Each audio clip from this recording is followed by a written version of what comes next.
రవి గారు welcome sir. Hello sir, కాశ్మీర్లో పుస్తకాల నిషేధం అంటే 25 పుస్తకాలు ఒకేసారి నిషేధించడం మేబీ అసలు అంటే స్వతంత్ర భారతదేశంలో ఎప్పుడు చూడలేదని చాలామంది కామెంట్స్ చేస్తున్నారు. అంటే 25 పుస్తకాలు ఒకేసారి నిషేధించడం, దాని ఇంపాక్ట్ ఇప్పుడున్న సమాజం మీద ఎంత ఉంటుంది, అసలు ఇలాంటి ఒక ప్రక్రియ ఎలాంటి ప్రభావం చూపిస్తుంది? నిజంగా స్వతంత్ర భారతదేశంలోనే మీరు నొక్కి అడగటం మంచిదే. స్వతంత్రం వచ్చిన తర్వాత భారతదేశంలో అంతకుముందు మాలపల్లి నవల మీద కూడా నిషేధం పెట్టారు, రైతు బిడ్డ సినిమా మీద నిషేధం పెట్టారు. ఇలాంటివన్నీ పరాయి పాలకులు కాబట్టి చేశారు. అవన్నీ రవీంద్రనాథ్ ఠాగూర్, కృష్ణ శాస్త్రి దగ్గర నుంచి అందరూ ఇలాంటివి రాశారు అంతకుముందు.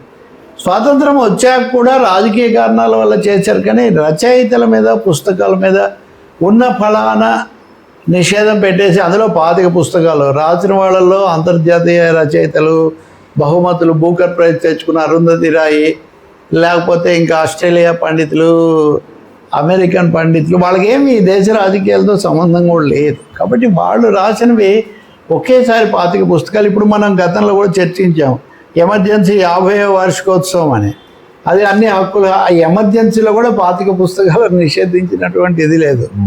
So from Arundhati Roy to A G Noorani 25 books banned in Kashmir. అంటే ఇది ఒక అంతర్జాతీయ సంచలనం అయింది. మీ గార్డియన్ చదివినా, అల్ జజీరా చదివినా వాళ్ళందరూ అసలు భారతదేశంలో ఈ సాంప్రదాయం అంతగా లేదు, ఎందుకు ఈ పరిస్థితి వచ్చిందని. ఇది పెద్ద లిస్టు. ఇందులో చాలామంది ఉన్నారు. ఇప్పుడు మనం అనుకున్న అరుంధతి రాయ్, ఈయన క్రిస్టోఫర్ సెడాన్ అనే ఆస్ట్రేలియన్ అయినా, సుమంత్ బోసు, ఇంకా ఒకరు కాదు 25 మంది కదా. ఎందుకు చేశారు, ఎవరు చేశారు, ఇది కూడా ఒక పెద్ద ప్రశ్న. కొద్ది రోజుల కిందట మోదీ ప్రభుత్వం వచ్చిన కొత్తలో 2015 అప్పుడు పెరుమాళ్ మురుగన్ ఆయన ఏదో బెదిరించారని, లేకపోతే ఇట్లాంటి అవార్డు వాపస్సీలు ఇలాంటివి జరిగాయి. అలాగే ప్రబీర్ పురకాయిస్తానో లేకపోతే ఇంకోనో మీడియా వాళ్ళని పెట్టడం ఇది కూడా జరిగింది. వీటన్నిటి మీద అనేక పోరాటాలు, కోర్టులు ఇవి. కానీ కాశ్మీర్లో సరిగ్గా 6 ఏళ్ళు అయింది 370ని రద్దు చేసి. చాలా బ్రహ్మాండంగా చేశారని పవన్ కళ్యాణ్ ఒక ట్వీట్ కూడా పెట్టారు. అమిత్ షా కూడా దీన్ని ఒక సెలబ్రేషన్ చేసుకున్నారు. సరైన సమయం రాగానే మేము రాష్ట్ర ప్రతిపత్తి తిరిగిస్తాము అని కూడా హామీ ఇచ్చారు. ఈ మధ్య హోంమంత్రి అమిత్ షా వెళ్ళి రాష్ట్రపతిని కలిస్తే మోదీ, అమిత్ షాలు ఈ రాష్ట్ర ప్రతిపత్తి ఇవ్వడానికే కలిశారని కూడా మీడియాలో లీకులు ఇచ్చారు. కానీ అటువంటిది హఠాత్తుగా ఈ 25 పుస్తకాలు ఉన్న ఫలానా ఇవి లేకుండా పోతాయి, దే ఫోర్ఫిట్ అని రాష్ట్రపతి రాజ్భవన్ నుంచి లెఫ్టినెంట్ గవర్నర్ అంటారు, ఇప్పుడు కేంద్రపాలిత ప్రాంతమైంది కాబట్టి, ఉత్తర్వు 203 ఆర్డర్ నెంబర్ ఇది వెలువడింది గవర్నర్ నుంచి. ఇది కూడా మనం గుర్తించాలి. అంటే రాష్ట్ర ప్రతిపత్తి తీర్చేయటమే కాదు, ముఖ్యమంత్రి ఒమర్ అబ్దుల్లా నేషనల్ కాన్ఫరెన్స్ మీడియాలో, సోషల్ మీడియాలో ఎవరో ఒమర్ అబ్దుల్లాకి ఇప్పుడు కనువిప్పు కలిగిందో, పుస్తకాల మీద పడతారా ఇట్లాంటివి అంటే ఆయన అన్నాడు, మీరు అసలు తెలుసుకొని మాట్లాడండి, నాకేమాత్రం తెలీదు. గవర్నర్కు, రాజ్భవన్కు హోంశాఖ వాళ్ళ చేతుల్లో ఉంటుంది కాబట్టి వాళ్ళు ఉత్తర్వు ఇచ్చారు, వాళ్ళకు ఉండేదే ఇది అని. కాబట్టి రాజ్భవన్ నుంచి, అంటే ప్రభుత్వం కూడా కాదు ఇక్కడ, రాష్ట్ర ప్రభుత్వం కాదు. అంటే చాలామంది అనేది ఏంటంటే ఇప్పుడు ఇంటర్నేషనల్ ఇంటర్నెట్ ఫెడరేషన్ కానీ, లేకపోతే ఫ్రీడమ్కు సంబంధించిన సంస్థలు, ఆమ్నెస్టీ ఇంటర్నేషనల్ ఇట్లాంటివన్నీ దీన్ని తీవ్రంగా ఖండిస్తున్నాయి. అమెరికా నుంచి మాట్లాడేటప్పుడు ఉదాహరణకు కాలిఫోర్నియా యూనివర్సిటీ అంగనా చటర్జీ లాంటి వాళ్ళు కానీ చాలామంది ఓ పెద్ద దుమారం, ఎందుకు ఇలా జరిగింది ఇవన్నీ కూడా. అందులో అరుంధతి రాయ్ అయితే మరి బూకర్ ప్రైజ్ వచ్చింది. ఆమె ఆజాదీ అనే పేరుతో రాశారు. వాళ్ళు ఏమంటారు, ఈ ఉత్తర్వులో చరిత్రను వక్రీకరించటం, యువతను రాడికలైజ్ చేయటం, ఉగ్రవాదులను హీరోలుగా చిత్రించటం, సాయుధ బలగాలను నిరుత్సాహపరచటం, ఇవన్నీ ఏంటి. అలాగే భారత పాకిస్తాన్ వివాదం గురించి రాయటం. ఉదాహరణకు ఏజీ నురాని ఉన్నాడు. కానీ వీళ్ళు ఏమంటారు, మేము ఎవ్వరం కూడా ఉగ్రవాదాన్ని ఆకాశానికి ఎత్తలేదు, అక్కడున్న పరిస్థితి ఇది, దాంట్లో నడుస్తున్న వివాదం ఇది అని మేము చెప్పాము. దానికి చారిత్రక పత్రాలు జోడించాము. ఉదాహరణకు ఏజీ నురాని, ఆయన పుస్తకాలు నేను కూడా అనువాదం చేశాను. ఆయన అసలు మనం భరించలేనంతగా చారిత్రక పత్రాలు, తేదీలు, ఉత్తరాలు, కొటేషన్స్ ఇస్తూనే ఉంటాడు. ఆయన బుక్ ఎప్పుడు 1947 to 2012 ఆయన రాసింది. 2012 వరకు ఉన్నటువంటి పరిస్థితులు ఆయన రాస్తే అది 2025లో ఏ విధంగా దేశద్రోహమో లేదా హానికరమో అవుతుంది?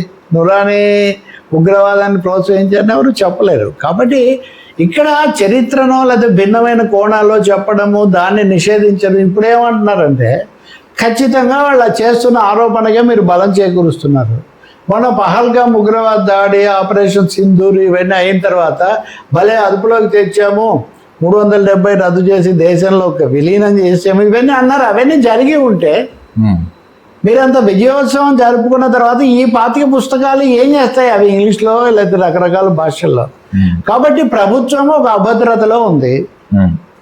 ఈ అభద్రత నుంచి బయటపడడానికి, అలాగే కొంత ఆందోళన కలిగించడానికి రచయితల మీద లేదా పాత్రికేయుల మీద ఒత్తిడి పెంచడానికి ఈ పని చేశారు. ఎందుకు చేసినది ప్రజాస్వామికవాదులు ఎవరు హర్షించరు. ఎప్పుడో గరిమెల సత్యనారాయణ అని ఆయన పాటను నిషేధిస్తే ఆయన ఎంతో వీరోచితంగా మాట్లాడారు. ఉన్నవ లక్ష్మణాన్ని కూడా అంతే. ఆయన నిషేధించి ఆయన అరెస్ట్ చేసినా ఆయన జైల్లో నుంచి దాన్ని బయటికి పంపించి ప్రచురించాడు. కాబట్టి నిషేధాలతో కావ్యాలు ఎప్పుడు ఆగిపోవు. వీటితో మీకు తేడాలు ఉంటే మీరు చట్టబద్ధంగా చేయాలి. పైగా వీటికి వాళ్ళు ఏం చెప్తున్నారు?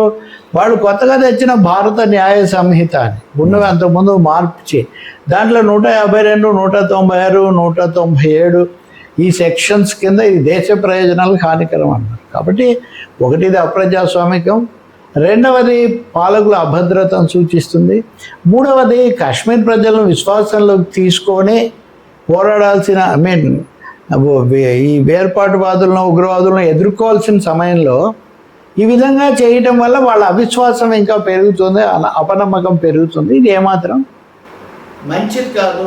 భారతదేశ వరవడికి ఇది కుదరదు అనే అభిప్రాయం చాలా బలంగా వస్తుంది.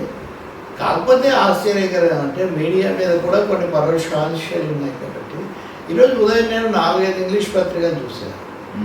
దాదాపు 15 పత్రికల దాకా చూసుంటాను నెట్లో.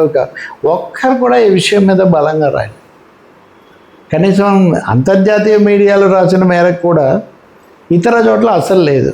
కాబట్టి ఇటు మీడియాలో కానీ విమర్శకులు, సాహిత్యకారులు కూడా దీన్ని తీవ్రమైన విషయంగా తీసుకోవాల్సిన అవసరం ఉంది. ఒకవేళ మనకు నచ్చని అంశాలు రాస్తే వాటిని ఎలా చెప్పాలో మీ వాదన మీరు చెప్పాలి, కానీ ఆ కారణంతో వాళ్ళ గొంతే నొక్కేస్తాము అంటే అది ఎలా కుదురుతుంది? కాబట్టి ఇది చాలా అప్రజాస్వామికమైన చర్య. భారతదేశం యొక్క ప్రజాస్వామిక వరవడికి ఇది ఒక మచ్చ అవుతుంది. ఏమనాలి, తప్పు సంకేతాలు కూడా ఇస్తుంది. అందరూ ఖండిస్తున్నారు, ముఖ్యంగా రచయితలు, సాహిత్య వర్గాలు, మీడియా.